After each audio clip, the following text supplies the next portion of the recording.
Hey, what's up, y'all? We have a great show coming up, the Burbank Card Show. I want to have Jay on to walk us through everything dealing with the show. JD and I are going to ask some great questions. Let's find out more about this show. Let me bring in Jay.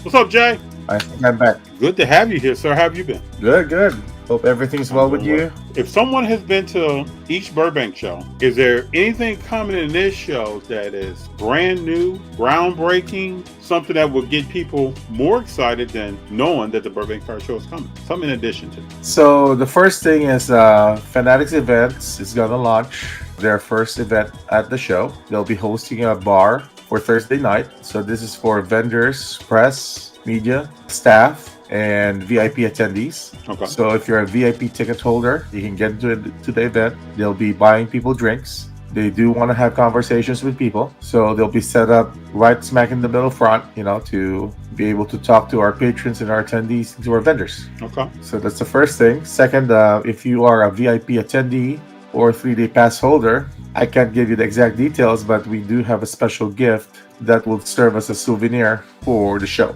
Then for the first time, this is our fourth show. So for the first time, we do have Very Swap hosting a bar until supplies last for trade night for Friday. And we do have Arena Club hosting a bar for Saturday night trade night while supply lasts. We kind of did something different with the kids event. So we are calling it Cardathon. It's going to be for Saturday. We have 2 sessions from 12 to 1, and one is 1 to 2. Mm-hmm. And this time around it's going to be hosted by Jay Mojo. Very nice. So he'll be part of the show this time. There are other things that are going on that are special. Beckett is back with their on-site grading. They're bringing back the machines. Oh, they're going to be on site? Yes, sir. Okay. Then Tag is going to be on-site grading too, but they have they have 3 booths for Tag this time around. So one of them is part of the special souvenir thing. Okay. So again, I can't give the details to that because you just have to take the gamble getting a VIP ticket or a 3-day pass to know what that's about. I'm gonna show the same excitement on Tag. Tag is great. Yeah. All right. Of course, we have PSA there.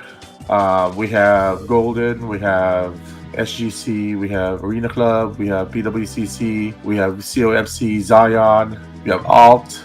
We have Checkout by Cards, Ship by Cards. We have eBay. eBay's having a bigger presence of the show. We have Heritage Auctions. We have a company called Cordova.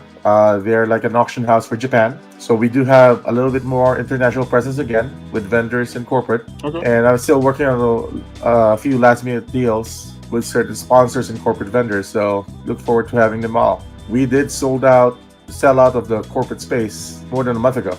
So that was a good thing.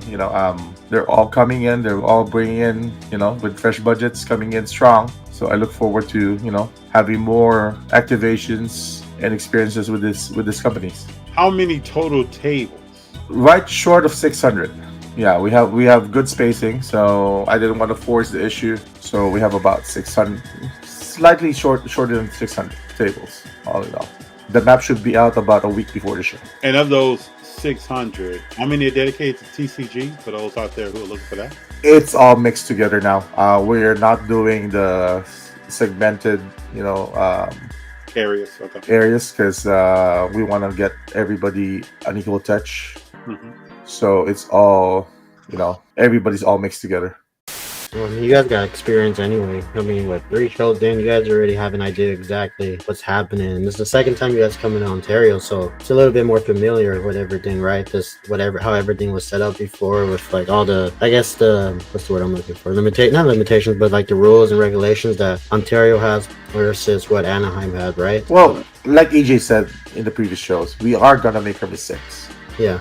But we also learned from our mistakes before, and we're trying to make sure those mistakes don't happen again. So, and the only teacher here is learning from what you did wrong, what you see that's being done right elsewhere, implementing that, and so on and so forth. So you have to have a lot of patience, especially if you're trying to up the game every single time. There are going to be some challenges. So Jay, let me ask you, I know last time the last show, there were some individuals that came in for those people looking for autographs, that signed autographs during certain days of the show. Can you speak to what's going on with that, or what are the updates? So for Ontario, for now, we're not doing any signers. There may be some athletes who's going to be walking the show. Okay.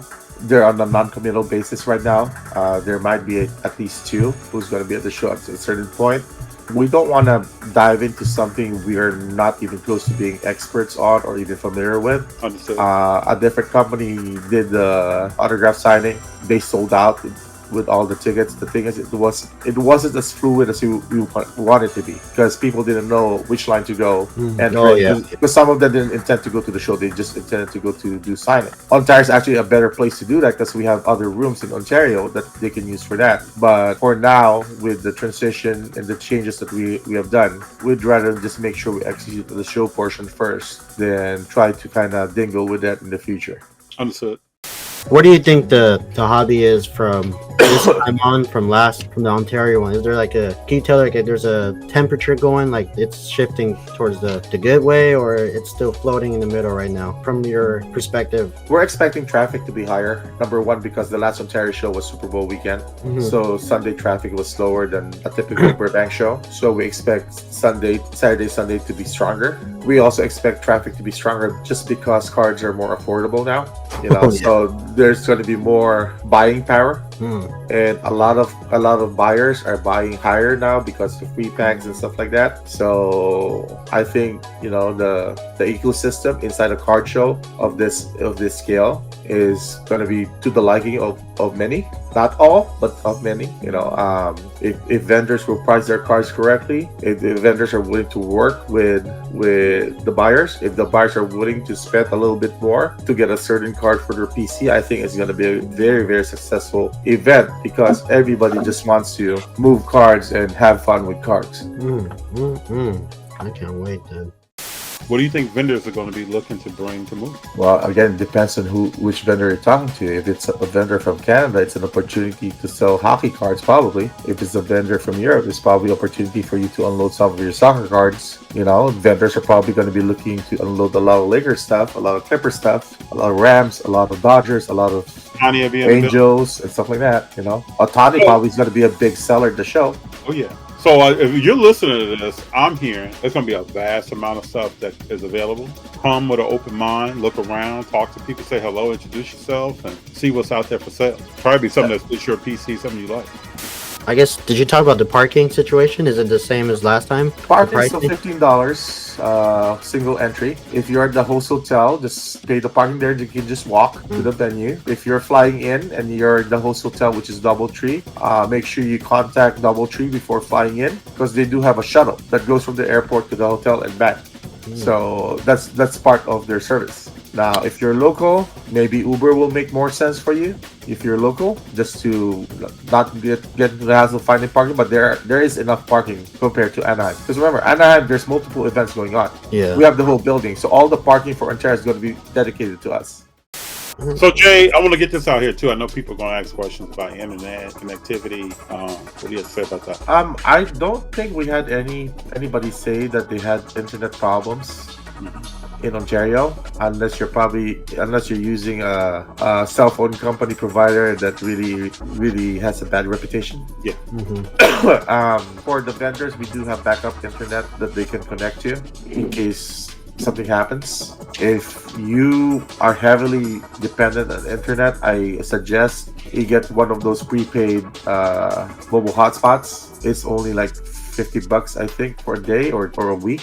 Then you can just basically turn it off after that. So I carry a prepaid mobile hotspot just in case also, because we have to have for POS systems and stuff like that. Yeah, last time I didn't hear anybody saying anything. I heard nothing but positive things about connectivity. I just wanted you to be able to speak to that. I need this, whether it's a table, a ticket, or something like that. Then they'll send me a picture of them with Rob. And in my mind, what does the picture mean? They got that insight, man. They got that. No, I'm not.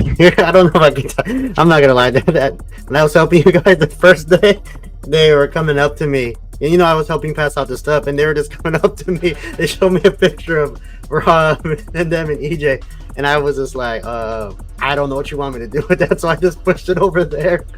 I can't. Yeah, that's actually a real thing that happened. Was that and it's hard because you have to be polite, you have to be professional. You want to build a relationship with that person, but at the same time, they have to understand it's a business. Oh, It costs money to do a production like this. You know. they were like, yeah, we're on the Rob So list. I dropped VIP ticket to $100, right? Mhm. 150. Somebody came up to me, hey, in Anaheim, I paid $100 because I got a discount from somebody. Well, I dropped the price to $100 now, and you get more.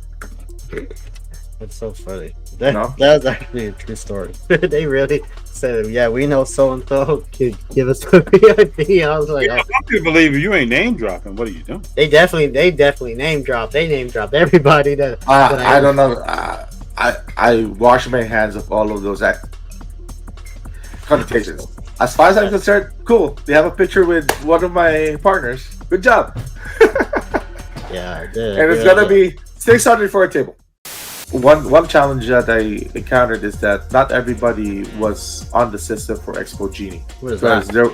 Expo Genie is the system that we use when we onboard dealers, that they have to go through an application and get approved and in their system. So any emails we send out, any communication we send out, it's done through that system, and how they pay their tables is done through that system. Oh, So and I was the first show we used Expo Genie. So some people are not that tech savvy, so we had to manually help them get their tables without having to register them. And the sad part, and again, I'm going to apologize in advance to certain vendors. When we launched Ontario, because EG is no longer with us, we don't have the contact information of each and every single returning vendor that we have from the previous shows, because we don't have the data.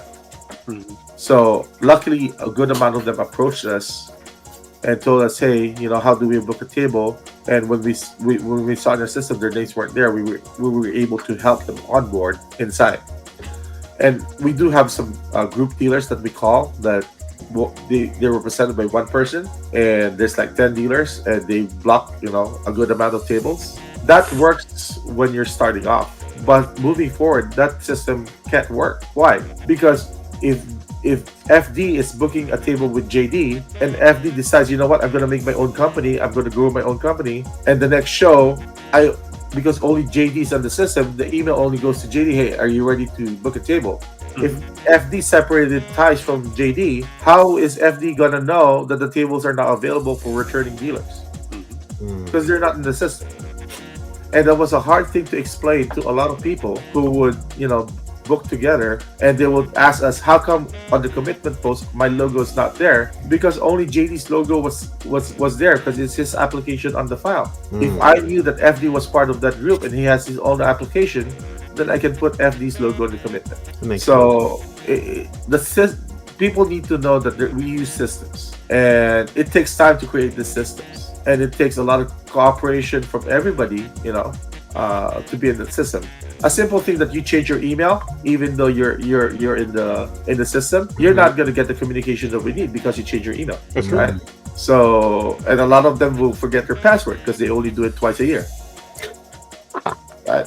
So it's tough. But the thing is, at the end of the day, there has to be a system in place that moving forward, they know what to do moving forward to be able to get a table. We had to scratch the ability to pick your tables because that was a nightmare. Oh, I imagine. I can only. That was a nightmare. Ooh. Would you believe me? Every single dealer was asking me after 2 weeks we opened the tables, how come everything in the front is already sold out? Because you waited 2 weeks, and now 4 weeks before the show, I'm still getting questions. How can I get to the front? We've already onboarded 90 to 92% of the dealers. Yeah, I remember that one. They were asking if they can move closer to this person, and then I just saw EJ just his head was just like it's about to explode. It's just like, yep. You guys picked where you guys wanted to, you guys had the option now. The day of, it's a problem. So I know JD, you looking very New Yorkish right now.